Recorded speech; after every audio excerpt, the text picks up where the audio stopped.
Joe, how you doing? I'm doing just great, Tim. How are you doing? Very good. So we're back here, and tonight you wanted to discuss a piece of yours, Shakespeare's apocalyptic Brave New World and its context. More or less the Brave New World and the New World Order and the welfare state. But I'm gonna let you take the lead on this. How do you want to get into it? Yeah, it's probably wise because it's such a twisting labyrinth of connections, and because I've spent a lot of time studying, old books and stuff. I've developed an understanding of this stuff, which few people are even interested in, but I really do think they should pay attention. Shakespeare is, as it turns out, under a little bit of analysis, basically a Jewish literature. I brought out a book called Shakespeare's Secret Messiah. And I show how the plays operate. And basically, they're in opposition to Christianity and to the gospel specifically. Even the name Will Shakespeare, which appears in the folio, is a pun within the genre. The idea Will Shakespeare is a martial declaration. Now, So, I'm sorry, do you subscribe to the theory that he's a composite of different people? Shakespeare, Yeah, William Shakespeare. it's a nom de plume. Yeah. One individual, I think, wrote almost all of the famous plays. I think some of the histories probably had other authors, and I think Marlowe may have been involved I've heard in the that. histories. But the primary author was a woman named Amelia Bassano, and she was the first woman to ever copyright a work of literature in English language. She wrote a poem called Salve Deus Rex Juordum, which means Hail God, King of the Jews. And I show in the book that poem has a definite system of puns and connections into Shakespeare's Shakespeare's sonnets, which show that Bassano, in fact, wrote both the sonnets and as well as Salve Deus. So I wrote the book explaining how the plays operate. That they're basically mockeries of who they felt produced the Gospels, which is Rome, the Caesars. The group that produced the Shakespearean literature. And Bassano did have quite a bit of help. I mean, she was involved with a whole collection of authors, and so they had this understanding of Christianity, which they are basically mocking with the Shakespearean literature, which is basically a reversal of the humor that they saw in the Gospels. So this is kind of a long piece of analysis for someone who isn't familiar with, like, my book Caesar's Messiah and Shakespeare's Secret Messiah. But the play The Tempest, which is what contains the expression Brave New World. And Brave New World is very important because it's used in a very important way by Rudyard Kipling, a way that foresees a lot of the modern world. That doesn't get a lot of publicity, but I'll talk about it a little bit later. But the novel by Aldous Huxley is entitled Brave New World, and both Kipling and Huxley were aware of the occulted meaning that Shakespeare had for the term. The term just means a world where the Gentiles have been enchanted. They've been put to sleep, basically, through art and other kinds of enchanting mental apparatus, and they no longer really have any power. And what is interesting is that this is actually the position that the foundation literature of the Shakespearean play has.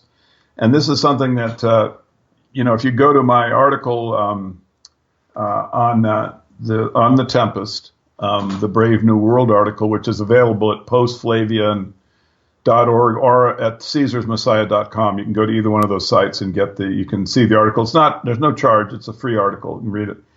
But anyway, I show that, and this is something that a lot of Shakespearean scholars had understood, is that the play The Tempest is based upon Isaiah. And in fact, that's just clear. All Shakespearean scholars are aware of that fact, that the expression the tempest, the character Ariel, and the three individuals that are the drunkenness that occurs are all things from Isaiah. And what I show is in the analysis is that the tempest is not just containing those elements. And incidentally, the expression Ariel is very important for people to understand, because it means basically the spirit of Jerusalem are the Jewish people. I mean, it's a synonym for Israel as a description of the Jewish people. And so in Isaiah, Ariel, is beaten, and there's attacks against Jerusalem, but Ariel always manages to stay in existence. And then as you go forward in Isaiah, he basically talks about an apocalypse of the Gentile.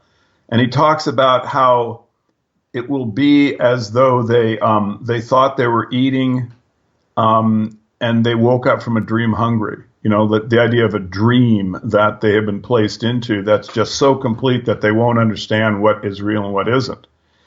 So what I do in the analysis on The Tempest is I show that it isn't just the beginning of Isaiah 24 through Isaiah 31, which has the character Ariel and these other elements. It describes the tempest, the storm, that the play begins with.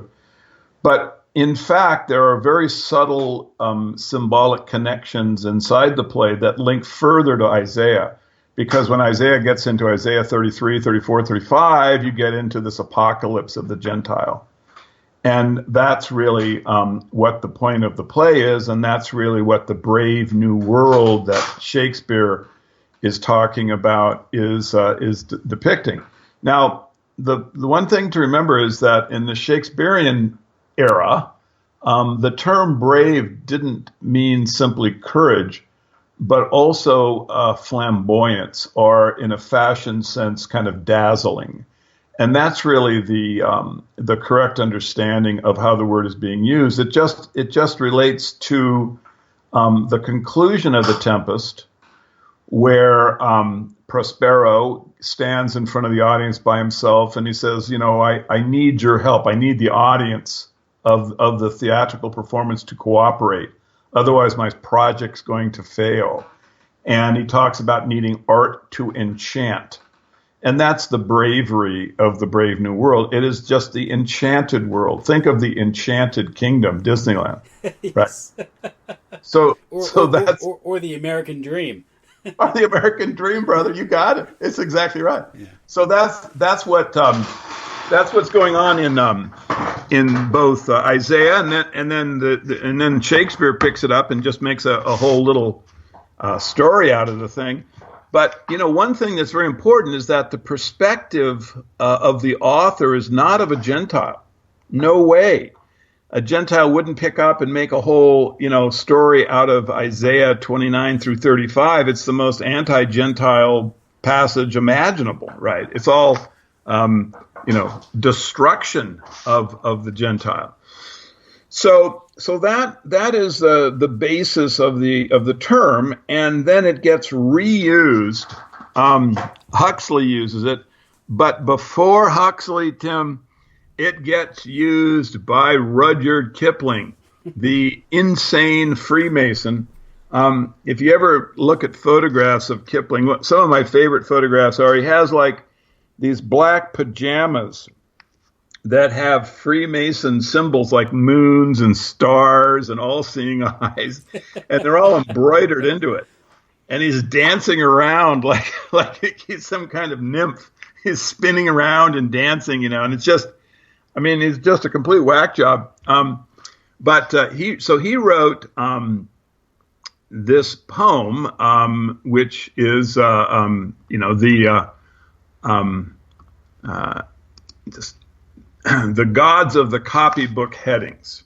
Okay, so in the god of the copybook headings, he's just talking about how man goes through time and becomes more sophisticated, and then he at the end he uses the expression, but he also he talks about they denied that wishes were horses, they denied that a pig had wings.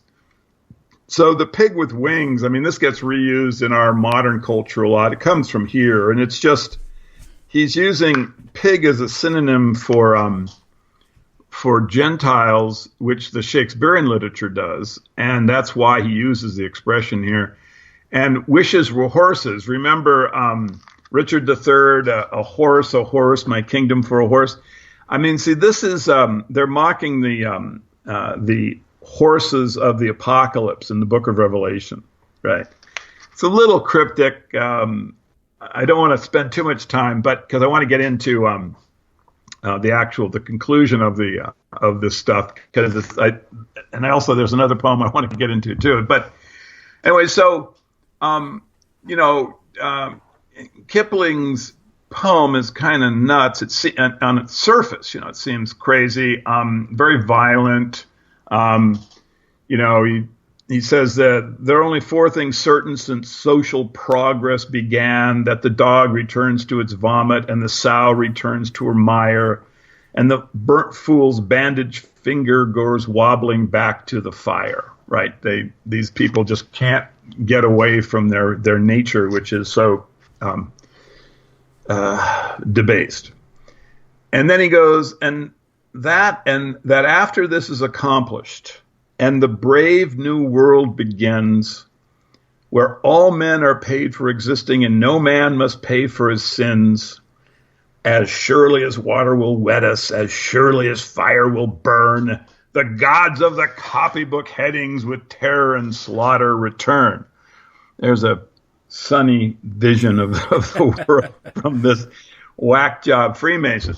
But it's an important thing because, this is written like I think around 1900, and he talks about social progress and when men are paid for existing and no man must pay for his sins. So he's talking about the welfare state. Yeah, this is the dawn of the progressive era. Yeah. Exactly right. But here you can see the Masonic, understanding of what it is. It's a way basically to make the population impotent, slaves of the state, because, the brave new world begins and men are paid for existing. Very clear, right? It's hardly even cryptic at all. This is what we get. We're going to get Social Security, the welfare state, the social progress movement. But doesn't look too good for the Europeans because the gods of the copybook heading. Now, the copybook heading gods are just basically sayings from the Old Testament that used to be in the top of the school books that British school kids would have, right? So when he's talking about the gods of the copybook headings, he's just basically talking about, Old Testament slaughter and terror. And I mean, obviously it is the Old Testament because the New Testament God, is not seen as coming back with terror and slaughter. Well, actually, perhaps that's not true because you get the apocalypse. But in general, this is more relating to Old Testament. And so what Kipling is clearly saying is that the plan is to create a welfare state, and this would be basically the dog returning to his vomit and the sow returning to her mire, and the burnt fool's bandage goes wobbling back to the fire. And after this is accomplished, and the brave new world begins. See, they're related. When all men are paid for existing. So anyway, Kipling's vision of the welfare state is very important because of his very concrete connections into Masonry. And I'll give you a little heads up about Kipling. He used to spend the summers for a number of years vacationing with his two closest friends, Cecil Rhodes and the Baron Rothschild. I like to be a fly on the wall in that conversation. Yeah, that would have been fun. When Rothschild died, they read Kipling's poems, at the funeral. The Gardener, which I won't decode, but I do understand, and it's just nuts. But anyway, so there's actually written documents indicating that during the Boer Wars, these three were in control of the Masonic British forces. They were known to have been together and would meet in private. No one could hear their conversation while they were talking as the information was coming in about what was going on with the Boers. So, Kipling's very, very important, not as a poet, because he is just one of the most crap poets imaginable, but because of his political structure and, into history and things. And then this brings us to a real mystery. Hey, I got a mystery here for you, buddy. Guess what? So there's a secret Kipling poem.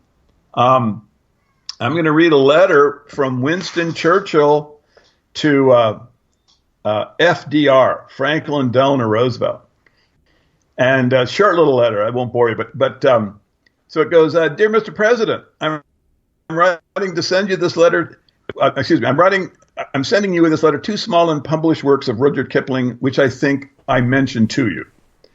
Similar copies were given me recently by the president of the Royal College of Surgeons of England on the occasion of my admission as an honorary fellow of the college, and I thought you would like to have both books for your library. I understand that Mrs. Kipling decided not to publish them in case they led to controversy, and is therefore important that their existence should not become known, and there should be no public references to this gift. Yours sincerely, Winston Churchill. Oh, my God. What would these Masonic buddies not want to have the public to be aware of about a poem from Rudyard Kipling, who is such a big-time guy? Hard to understand, isn't it? Well, here's the poem. It's entitled Burden of Jerusalem. And I'm not going to read the whole poem. It's just too long. But it's available online. And it starts out with the description of Sarah, the daughter of Abraham, slapping the Gentile. And it's Genesis 16:6. And so it's Abraham said to Sarah, Behold, thy maid is in thy hand. Do to her as it pleaseth thee. And when Sarah dealt hardly with her, slaps her, she fled from her face. So that's like a very charming beginning of a poem, wouldn't you say, Tim? Nice Old Testament uplifting passage. Get you in the mood for a little poetry, doesn't it? So the poem begins, it goes, in ancient days in deserts wild, there arose a feud still unsubdued twixt Sarah's child and Hagar's child. That would be your Jews and Gentiles. Hagar is, seen as Arabia, but is also, just a general term for Gentile. So there's a feud still unsubdued, that centered around Jerusalem. So then he goes on to this long thing about all of these battles that happened around Jerusalem. And, he talks about Titus. He says, angry Titus overthrew the fabric of Jerusalem. Muhammad came, and it says, and every realm they wandered through rose far or near in hate or fear, and robbed and tortured, chased and slew the outcasts of Jerusalem. So he's talking about the Jews. Right. He's very positive. He goes, so you've had this real terrible history of what goes on in Jerusalem and happens to the Jews. And so then he goes, and every realm they wandered through rose far or near in hate or fear, and robbed and tortured, chased and slew the outcasts of Jerusalem. That's talking about the diaspora.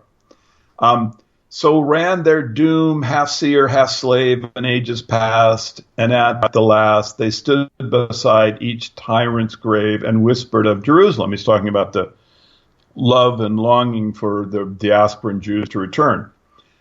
We do not know what God attends the of-loved race in every place where they amass their dividends from Riga to Jerusalem. But all the course of times makes clear to everyone except the Hun, it does not pay to interfere with Cohen from Jerusalem. Now here's like just off the rails here. He goes, for beneath the rabbi's curls and fur are saints and movie kings. The aloof, unleavened blood of yore brewed steadfast on Jerusalem. I'll just read it again. For neath the rabbi's curls and fur are scents and rings of movie kings. And see, this is like, critical. It's giving you Kipling, early 20th century description of movie kings being part of the aloof, unleavened blood of the diaspora, right? Doesn't make you feel too good about the movie industry, does it, when you hear this? Yeah. Pretty. I mean, beneath the rabbi's curls and fur are saints and rings of movie king, the aloof, unleavened blood of your brewed steadfast on Jerusalem. So anyway, it goes, and burdened Gentiles over the main must bear the weight of Israel hate, because he is not brought again in triumph to Jerusalem. Okay, one more time. And burdened Gentiles over the main must bear the weight of Israel's hate, because he is not brought again in triumph to Jerusalem. So Kipling's position is that the movie kings are part of this hatred, right? You must bear the weight of Israel's hate, the movie kings.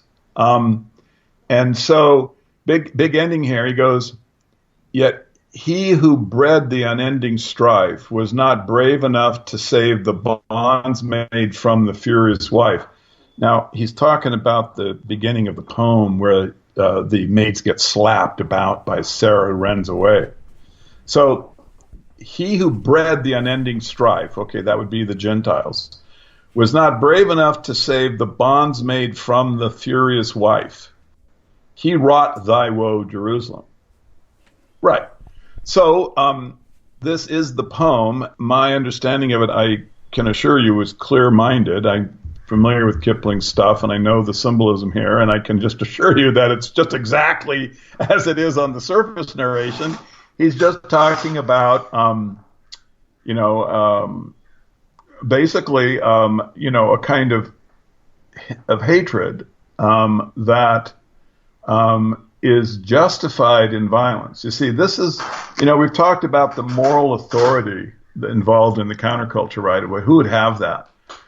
Well, Kipling would be someone who would have something like that, because he is referencing to this passage in the Old Testament, which is, this is a slave, right, who pisses off Sarah, and Abraham says, just do whatever you want to her, and she slaps her around. And this is supposed to be, like basically as the Old Testament is structured, God's will, right? This is good. This is order out of chaos, right?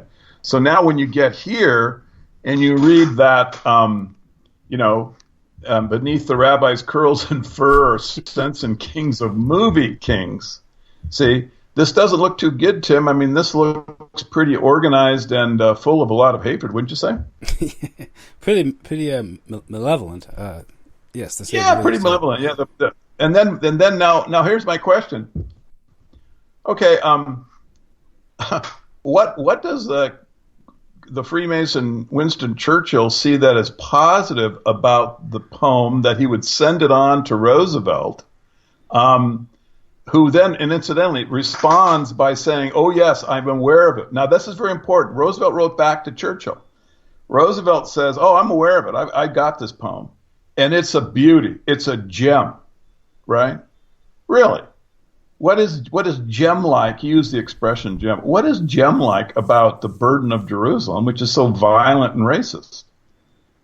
Yeah, what's beautiful about it? About slaughter. What's beautiful about it? Yeah, I mean, it seems to me it's like talking about a secret plot against the Gentiles and just hatred everywhere and violence being condoned. I don't see anything here that is a gem, you see. But that this is the letter. The letter I wrote is on the Churchill's. I mean, this is, believe me, the stuff I'm showing you is absolutely documented. There's no question. This is all real exchange between Churchill and Roosevelt. Roosevelt's statement about keeping it quiet, that Kipling's wife didn't want it to be published. Well, that makes perfect sense, right? I can understand that. But what I don't understand is why these two world leaders would have, taken this position. This seems a little bit suspicious to me. What's the date of the letter? The letter's date is October 17th, 1943. Okay, so the middle of the war. Right in the middle of the war. Yeah. It's interesting, of course, we all know one of the, in the aftermath of the war, you had the birth of the State of Israel as a consequence of the war and the reported atrocities that were committed against the Jews in Europe. So it's, and also the big part that the British Empire played in midwifing the Israeli state, with the Balfour Declaration and the intrigues it involved, and the promises that influential Jewish financiers in Great Britain could draw the United States into the war through their connections with the Woodrow Wilson administration, like Bernard Baruch and who's the other guy up in New York? Samuel Untermeyer. These guys who had. Oh yeah, Untermeyer. Right. Yeah. Well, that's the Schofield Bible guy. Yeah. That's another thing is they sponsored the production of the Schofield Bible after the Pope said no to Israel. Yeah, it's a crazy translation, and it's just all about promoting the state of Israel. I mean, it's crazy. It's absolutely amazing that thing ever got the light of day. And the Schofield Bible birthed Christian Zionism, which is so key. That's how the very small Jewish population, and also the much smaller Jewish elite who control the agenda, who control the Zionist agenda, are able to bring in the ranks of millions and millions of Christian Zionists into their fold. Right, and it's really interesting. I'll tell you something just fascinating is that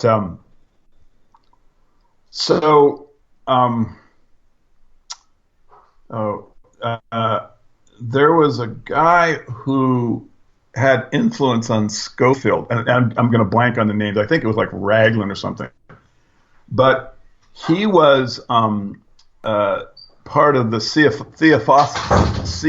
Theosophical Society, right? And so there at the bottom of this whole chain of events, you've got basically Aleister Crowley, because the woman who I'm also drawing a blank on, what's her name? He was the founder of it. Besant? She is not Besant. There's someone else. Who is really more the founder. I'm sorry. Gosh darn it. But anyway, she found. Yeah, she really kind of was the founder of the Theosophical Society, but she was from Crowley. Yes, she was one of Crowley's, proteges. Now, what is absolutely fascinating to me is that so not only does Christian Zionism in a way have one of the strands that leads to its origin, the Theosophical Society, because Schofield comes out of that world, but this woman, and it's some bizarre Ukrainian name that, she's just this horrid-looking witch-like creature. I can't remember her name. I'm getting old. But she was really the founder of the Thule Society. Now, have you ever heard of that? Oh, yeah. Okay. Very influential in the rise of National Socialism, at least. Well, it actually is the Nazi Party, because the organization which had an acronym of like PCR or something. It was Workers' Party. It comes directly from Thule Society. It's actually like a kind of a sub part of the organization, which then changes its name to the Nazi. Yeah, it was Helen Blavatsky. That's and so anyway, Helen Blavatsky. Yeah, Helen. So the Thule Society is the major strand to produce the Nazis. I mean, literally, if you trace this back and actually look at the letters and how the thing is structured, it goes right back to the Thule Society. But on the other side of the ocean, it's the same individual, and Crowley is right at the bottom of them. You're getting the Schofield Bible, and so I I mean, it's just going to require an explanation, would you say? Well, yeah. It's again, we're going back to British.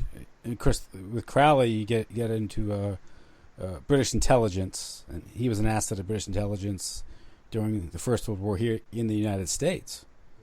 Writing pro-German, writing pro-German literature, by the way. I know. So it gets real twisted. His last name, I don't like to nitpick, but his last name is Crowley. That's right, like the bird. Yeah, Crowley rhymes with holy. That's right. Crowley is how. I know. It's how I've been saying. I said it Crowley for years and years, and people just corrected me for so Crowley. long. It's Crowley, I finally got it. Yeah, because it's because I've seen some of his poetry, and he rhymes his last name with holy. Yeah, so. I think Ozzy Osbourne pronounced there you go. Crowley or something. That's why people get Crowley. That's why people get confused by it. Yeah. Anyway, Brave New World. So now Aldous Huxley comes along, and we can really see the Shakespearean plot, right, in motion. Because, well, first of all, Huxley uses Shakespearean quotes about, I don't know, like 30 times in the book. He has the works of Shakespeare as kind of the secret literature, which is inside. And what he does is he make the book Brave New World, and one of the reasons it's kind of on my mind is because it's sort of the centerpiece of the new book, which will be coming out here pretty quick, called The Secret Language of the Oligarchs. And so there I show that the Brave New World is just this big Masonic, nightmare. It's a little better literature, but it's the same kind of stuff that I show in Catcher in the Rye, if you've ever seen that analysis, that there's just cryptic Freemason references throughout the entire thing. And in this case, the Shakespearean literature is hidden in a lodge, right? And it's a secret book, and they bring it out, and then they give it to the blonde-haired guy as just a way to make him feel terrible. But the thing about how Huxley uses Brave New World doesn't really require any kind of literary analysis. It's actually a historical fact, is that Huxley, on YouTube, you can see this. He has this long interview with Mike Wallace. And there he just goes on and on about how dangerous it is that the government might get ways to control our minds with drugs and these fancy psychological techniques. I mean, you listen to the interview, Huxley just sits there and stares right into the camera and goes on for a bloody hour about how dangerous it is and how we've got to all be worried about it. But at the exact same time, there are letters that have come into existence which show that he was organizing projects in MK Ultra, right? Mm-hmm. So in other words, it is an absolute fingerprint of the secret society. This is something you can no conjecture is required. Huxley is lying, and he's providing some plausible deniability for himself, and he's also basically kind of confusing things. But the facts are, the letter exists, that he tells Humphrey Osmond to go down and get Jolly West to do a particular experiment. And Jolly West, because we got the MK Ultra pay requisitions, we know where he was and what hospitals he was operating at and what sub-projects of MK Ultra he was doing. So we know that Huxley is actually basically giving instructions to an MK Ultra doctor about experiments that are going to be part of the MK Ultra science that the government is then going to use against the population. And so this is really easy to understand. You don't need then to look at Brave New World in the occulted way. I get deep into the weeds and plan as with a lot of the symbology stuff. Because people have the right framework, they just don't have a clue as to what it means. And it's a very nasty piece of business. It's very much like Kipling's poem, The Burden of Jerusalem. It has kind of the exact same perspective. They're reveling in the idea that the Gentile gets crushed. And I think this is really, you're looking at the real secret of Freemasonry, frankly, when you look at these things. So anyway, Hux talks about a world which is basically genetically stratified and also stratified by psychological technique, chemicals, right? With drugs being we know the thing. And so this is what the Brave New World is. It is the dumbing down of everyone who isn't in the elite chosen group into structures, and no one can rebel because basically your will has been taken away from you by the conditioning. So when you see, for example, like the peace movement, right? The hippie stuff. I mean, this is all a way to demasculinize, to take away the authoritarian personality, to use an expression, from the population. So we're looking at our whole culture basically is a weapon, and it's been polluted. It damages us. It's toxic to just our natural health, right? It betrays, or at least reveals, a very sophisticated understanding of human psychology and also the difference between the sexes and the respective psychologies of the sexes, because you have to emasculate, you have to destroy male authority to enslave society, because if there's any resistance to tyranny, it usually comes from men who have families to protect, communities to protect, and women by nature, by their the whole thing with nesting and children, they tend towards maybe offensively, they tend towards collaboration. They go with the winners. So if you sort of emasculate the men in that community and leave it to the women, it's much easier to conquer, because by nature they will tend to collaborate and go along with the agenda. Well, and I think we see that roughly played out in today's politics with the feminization of politics and the welfare state and these things. Yeah, absolutely. I mean, just look at the morphology, the differences in body structures. Who's designed for fighting? The male. So if you're going to have a rebellion, you better believe the males are going to be the ones, basically leading it. That's just kind of a historical, in terms of evolution, fact. Mm-hmm. So if you can move the males a notch over toward feminism or femininity, then you've gone a long way to establishing a permanent slave state. Yeah, the metrosexual, the latter-day dandy. It's who has no progeny to care for, no sense of posterity. He's cut off from his ethnic religious roots. He's a metrosexual cosmopolitan. Sure. I mean, if you look at the authoritarian personality science, right? Just look at it as a science. Look at all the scales.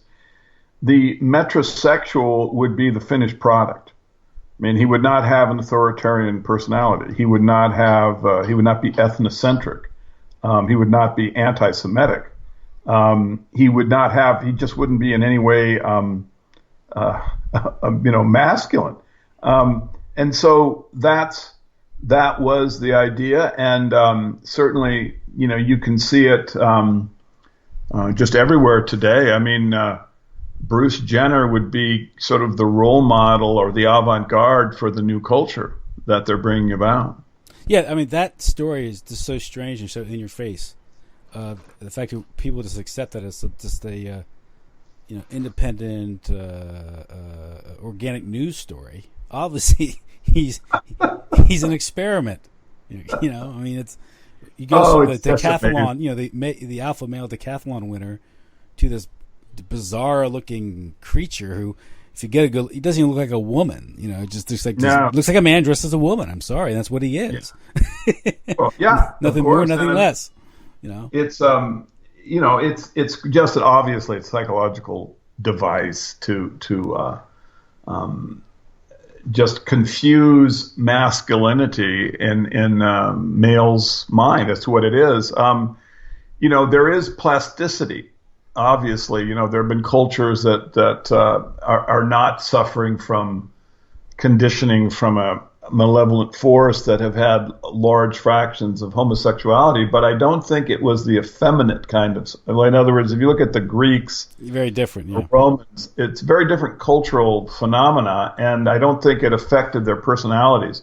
The gay personality that television has given us since, the 1960s is very feminized. Yeah, the narcissist.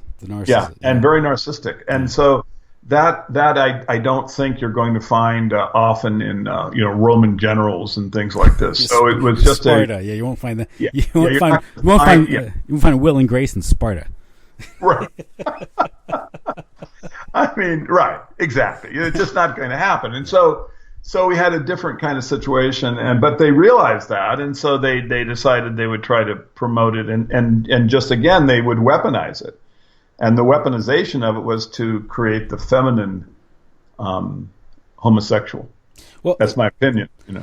You get into, of course, in that poem he talks about people being who paid to live, and that you're saying that's sort of it's anticipating or underrating the welfare state, and the welfare state.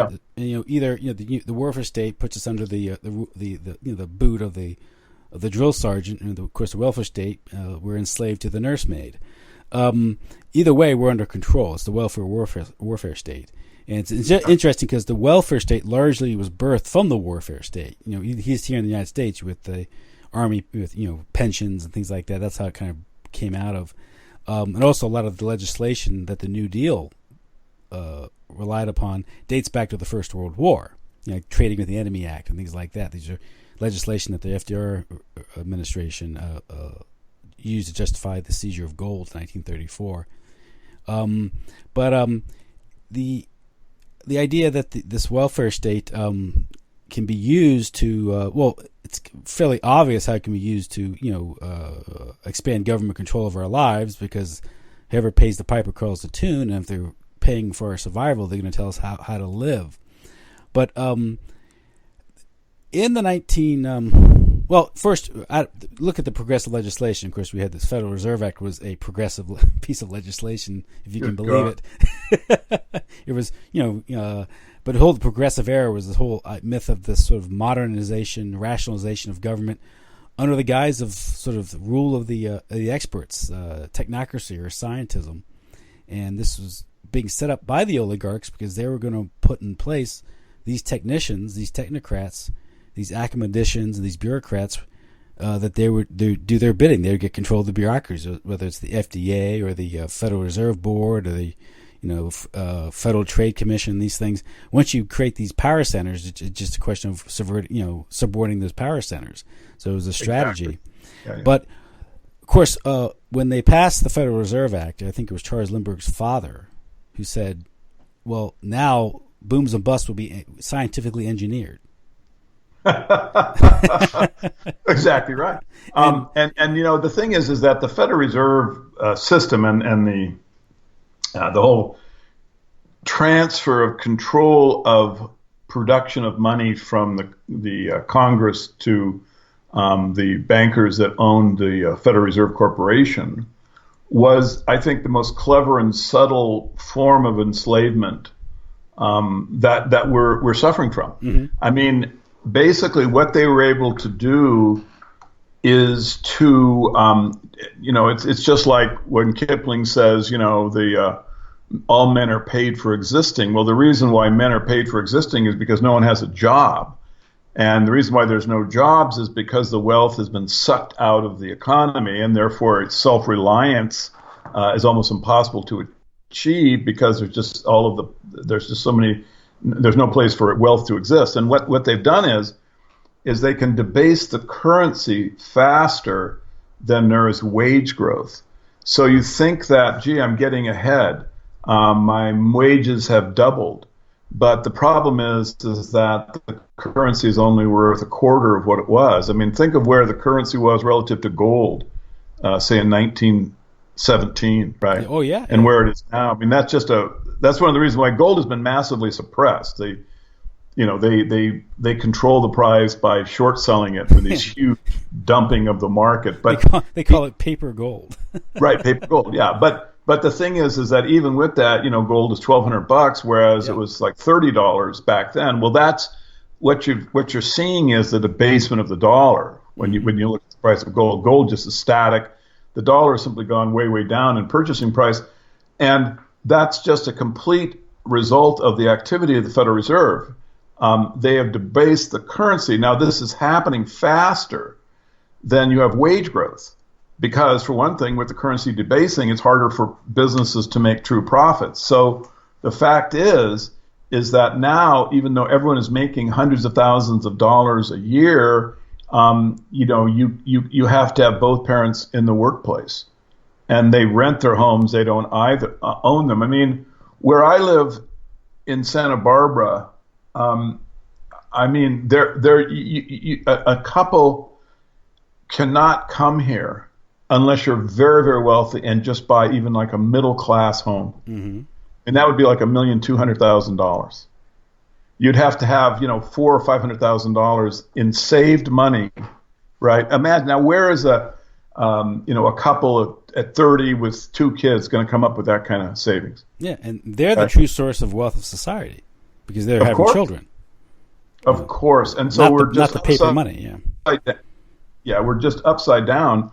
Because the Federal Reserve is just this very subtle kind of slavery that no one sees or understands or talks about, but is going on every single day because they can subtract from our wealth with their debasement of the currency. And it's a twofer for them. They take the money and, while they're debasing the currency, all the money they create, they spend on wars, right, and technology of enslavement. And then our currency is worth less, so we're more easy to enslave. So you get the picture.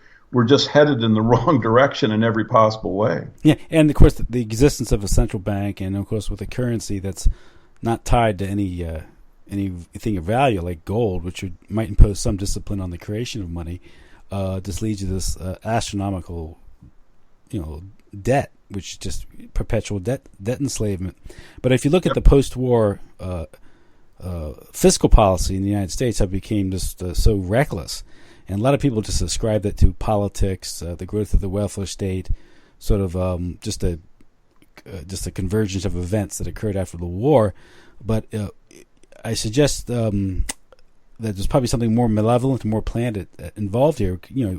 Judging from the poem, from the exactly right. The poem is a really good marker. Yeah, because it shows people what's good. And this was written in 1915, 1920, something like that. Yeah, because in the middle of the, of course, in the 60s, we have this Great Society that's unfurled by Lyndon Baines Johnson, and this explosion of welfare spending that occurred.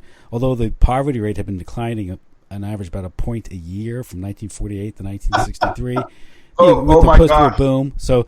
But all of a sudden we have this crisis of poverty in the country because some people are poor, or at least thought to be poor by the standards of, I guess, the intellectuals at the time. But this supposedly necessitated this massive government intervention, massive government spending, which is massive borrowing, because also at the same time they're fighting the Vietnam War and other things. But in 1966, there's this 2 sociologists out of Columbia University, surprise, surprise, Clarid and Piven. It's called the Clarid-Piven strategy. It was outlined in 1966, and it was basically called for the overloading, the intentional overloading of the U.S. public welfare system in order to precipitate a crisis that would lead to the replacement of the welfare system with a national system of guaranteed national income and widespread socialism. So when you look at, all this talk about balance the budget and trying to get spending under control and these things, there's no intention to do that, because one thing is all this debt, the bankers make tons of money just off the interest payments. But the same thing is there's been an intentional plan to overload the very system to precipitate a crisis to bring about something else. Sort of that talk about Freemasonic. I know. Out of chaos order. Well, first we need the chaos. So they create the chaos, and they're ready with the order, So yeah, but that's what. Yeah, it was an excuse to abandon the U.S. Constitution because what they saw is limiting. Of course, the government had long since done that. I think when they justified, I think it was in the 30s, when the switch in time that saved 9, when FDR threatened to pack the court because the Supreme Court was declaring some of his New Deal initiatives unconstitutional, like the National Industrial Recovery Act and the Agriculture Adjustment Act. But all in the last minute they switch, and all of a sudden they declare the work, I think it was the Wagner Act, the National Labor Relations Act, and also the Social Security Act. I think it was Helvering v. Davis. It was suddenly constitutional. And then in the 60s, you had the amendments to Social Security was, of course, this huge Medicare program, middle-class welfare for middle-class elderly people. And I think there was a study, the projected cost of Medicare, by 1990, it was 7 times what they projected. 7 times right. that they projected. Yeah. So yeah, these are real specialists and experts. They're only off 700%. So much for the technocrats and experts, right? yeah, they're doing a great job. Let's go with them. But the libertarian critique, which I'm very supportive of, generally speaking, tends to write it off as just bad policy, bad political philosophy, nothing really malevolent, no intention. But I, with Cloud Piven and sort of this idea of using the welfare state to lead demand slaughter, I think you'd agree with me that there's something much more malevolent here. Well, can I just read I think a relevant passage? Sure. And that after this is accomplished and the brave new world begins, when all men are paid for existing and no man must pay for his sins. Notice that no man must pay for his sins. Yeah. That just seems like Hollywood, right? The debauched, kind of moral cult. No man must pay for his sins. But as surely as water will wet us, as surely as fire will burn, the gods of the copybook headings with terror and slaughter return. Mm-hmm. Now, the vision of the future is not too good here, Tim. It seems to me that the gods of the copybook heading are going to come back with terror and slaughter. Well, I don't know, but that sort of suggests that at the end of the program that has been set up, right, with men are being paid for existing and nobody has to pay for their sins, that there's a plan. And it doesn't look good because it looks like the gods of the copybook headings, which I know are this is the Old Testament, right? This is where the copybook headings come from. The moral, remember, this is not, Athens, democracy and beauty gods. I mean, this is the 10 Commandment, Yahweh Old Testament God, the gods of the copybook heading. With terror and slaughter return. So I think people should pay attention to people like Kipling because, he's really embroiled inside the political world and the financial world with the people he knows. He's not just some little desk clerk in India writing some weird poetry. I mean, this guy is a major player inside the real world, he certainly is a Mason, and so it's like H.G. Wells. You have to, H.G. Wells very science much, fiction becomes reality. Exactly. See, so and here I'm just, so this is because you see inside the Masonic high level, they actually know this stuff. You see, this is what you're getting. It's written in a poem, so it, again, their position is the population is too stupid to understand anything. I mean, that's basically what this is about. That's why with the burden of Jerusalem, Churchill told Roosevelt to keep it quiet because it's just too damn obvious what it means, right? Yeah. So that's what he was saying, dude, that's just too obvious. We better keep this quiet because we don't want to expose Kipling.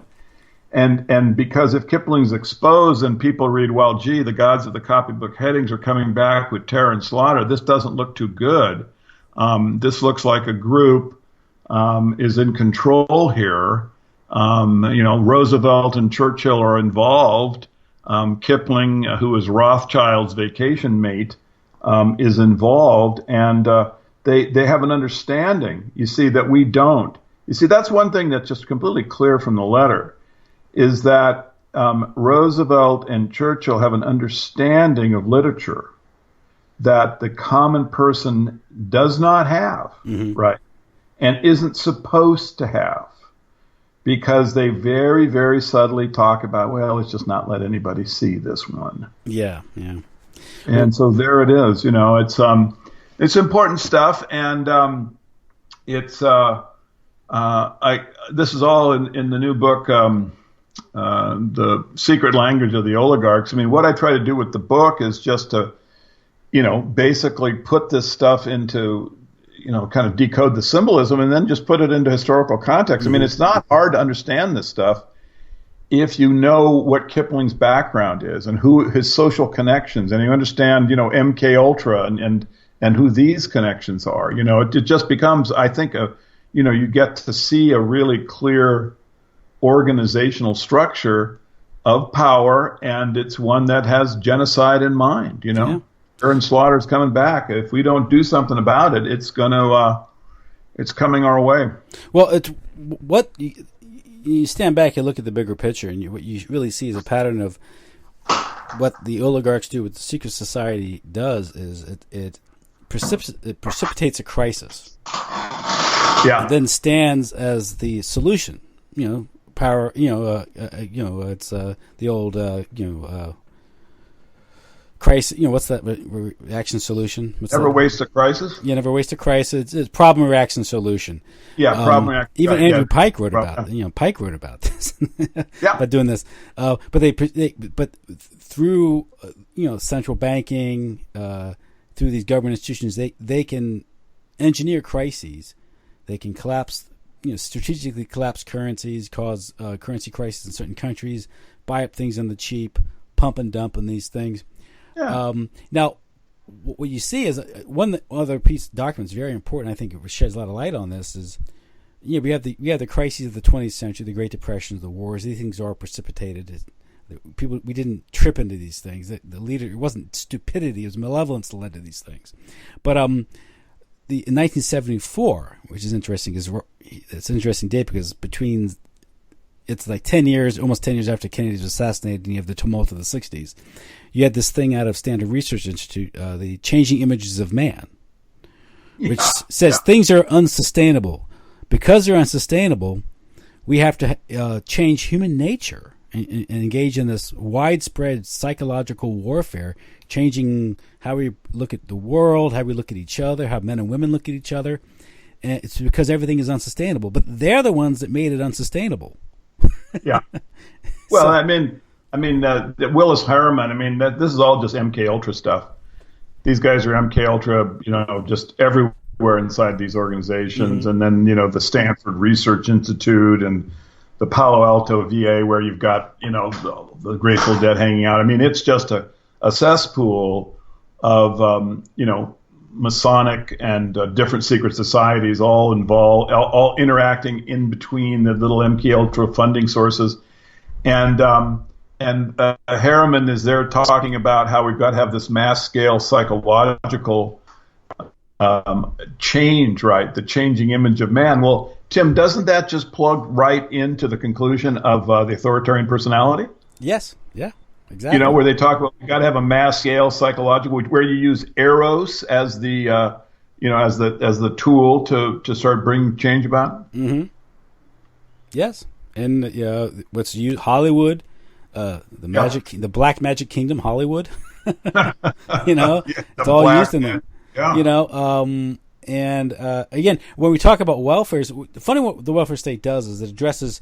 A lot through the 30s into the 60s, you had all this legislation passed. You had minimum wage laws, National Labor Relations Act, things. You have collective bargaining, the strengthening of unions, and then in the 60s you had the civil rights legislation, the housing laws, you had welfare, you had aid for families with dependent children. Then that was finally ended in the 90s with the state program, the SNAP program, food stamp program. These are supposedly remedies to the capitalism's inequities, or the greed of capitalism, the problems with the capitalist system, its exploitative nature of capitalism.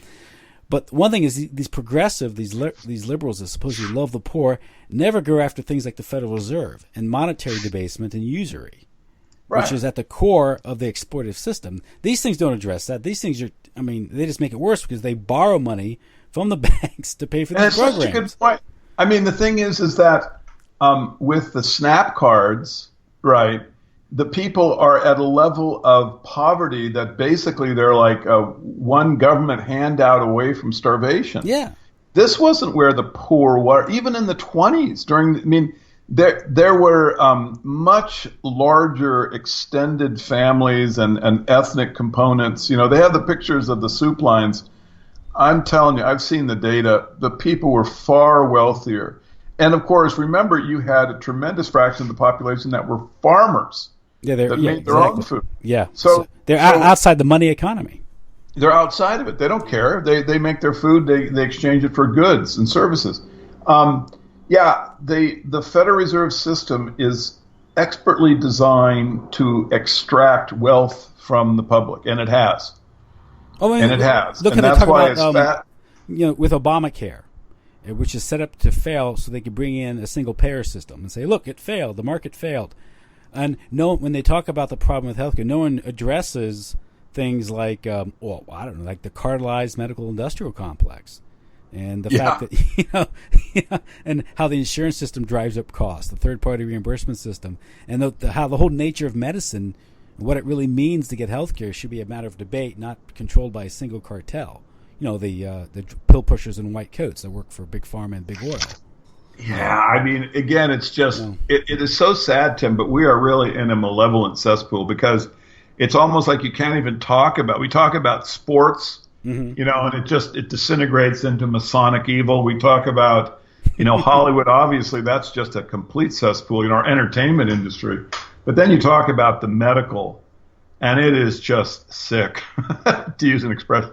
I won't go to doctors anymore. I've studied it for years, and I've just come to the conclusion that while I'm sure it's not true. If it's a mechanical problem like a broken bone or surgery, trauma surgery or something, I will take care of that. Even like knee replacements. I don't have one, but I know someone who had it. He's very happy with it. But beyond that, the chemicals, the radiation, the chemotherapy, forget about it. I would just not a chance. They don't have a drug out there that I want to have put in my body. So I just don't trust them. And just as a little, for what it's worth, I try to eat absolutely chemical free. I'll pay the extra money to get organic food just because I just don't trust any single thing that they put in in the food. I think actually when you look at our food, what you're looking at, in the supermarkets, is you're looking at part of the brave new world. I think that the toxicity in the food is part of what makes people stupid and weak, and that's why it's there. It's just one of the ways that they're slowly structuring us, to dumb down. And on their end, they're probably figuring out little clever ways to have some genetic advantages in terms of intelligence. They're trying to make distances as large as possible so that when the gods return with, violence and terror, they're going to be in complete control. They don't have to worry about anyone causing any trouble because they're too. Yep. And then I think if you just simply, I think it was Catherine Austin Fitz said that she was looking at what people spend a year on carbonated sodas.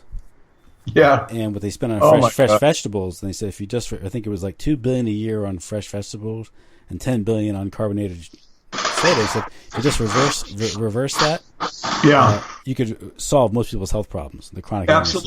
Absolutely. And I am pretty perky and healthy for someone my age. It's becoming clearer and clearer as I get older that I'm benefiting from a chemical free diet. And I will say that there's two promising things. I always want to bring up promising things just for the optimists out there that want to hear such things. But one is that in our local Costco, there's been a rebellion, and about 40% of the food items are now organic and labeled as such, because that was just a rebellion from the marketplace. The people they would put, like 10 years ago, we were complaining there was nothing organic, and they put out one little product out of 1,000, and that one would sell 10 to 1.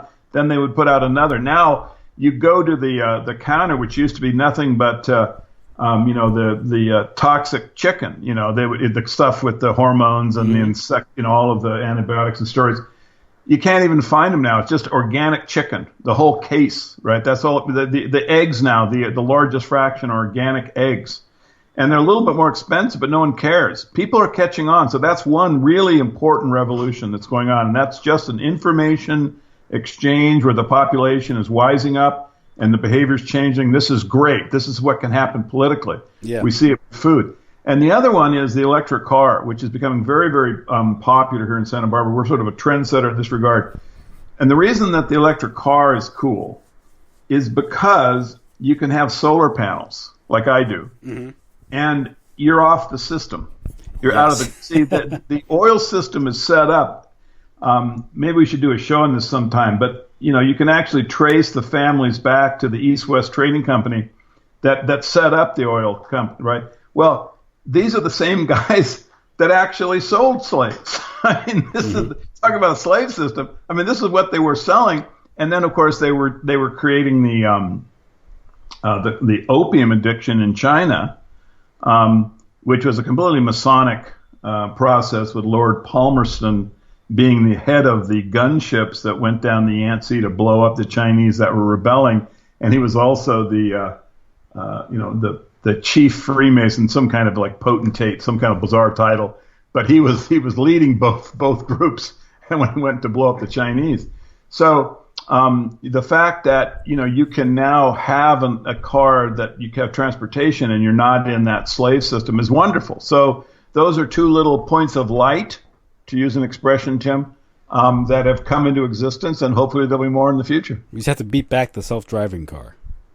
Yeah, because the whole purpose of that is to have complete control over where we are at all times. We won't even be able to drive where we're going. Yeah, but self, and it's associated with the electric car because Musk, is promoting it. But you could have it for either gas. Oh yeah, of course. Yeah. So it's not really So self-driving car has to be resisted, just like the cashless society, because these are just the icing on the cake of slavery, where the government can simply monitor everything at all times. Mm-hmm. Yeah, and you have to resist sort of this coerced urbanization that they're trying to do with. Well, I mean, once all wealth becomes like a Bitcoin, it's an event in the internet that the government has the control over, right? Because they can turn off the switch. Mm-hmm. Well, man, if they want to come back with violence and terror, they're not going to have a whole lot of trouble, will they? Because all of what we regard as wealth now can just be turned off by a flip of a switch. Yep. And if everyone's living above a Target in a little micro apartment. oh God. We're just not going to let it happen, Tim. We're going to organize ourselves. We're going to become more clear-minded, and we're going to change the effectiveness of our democracy to put into place people that will actually defend the people rather than just work to enslave them. Yeah. Okay. Well, anything else tonight? No, brother. That's a lump, and I thank you. I want to thank you for letting me, go into some of the analysis. I hope it wasn't. No. I think there's a lot to chew on there, and I think. But next week we'll be right back in the trenches, with our normal stuff. But anyway, I hope that was of some use to the listeners. And the book about the secret language of the oligarchs. What does that do out? It's not. I mean, it's like whenever the author can get his head clear enough to finish it. Okay. It's one of these things where because I'm writing basically kind of building upon Caesar's Messiah and Shakespeare's Secret Messiah. There's just no one really can do editing of it except me, and I'm illiterate, so it takes a long time to get these things done. And also because I'll tell you one thing. I know you, and you stimulate me, and then I have to put in the results of my thinking into the. I don't want to. It's like, there's a half a dozen things basically, which are just, because you would point something out, and then I would start thinking and go, gee, I really need to put that in there, and so it's kind of grown. But then I also want to shrink it because it gets too long, and I want to make it readable. But anyway, it'll be out shortly, and you'll be the first person to get a copy, and Great. I'm forward to what you think of it. Yeah. Okay. Great. Okay. Well, I'll let you go. And thank you, talk Tim. again Thank you so next much. week. We'll get them next week, buddy. Okay. Good night then. Bye bye. Good night. Bye bye.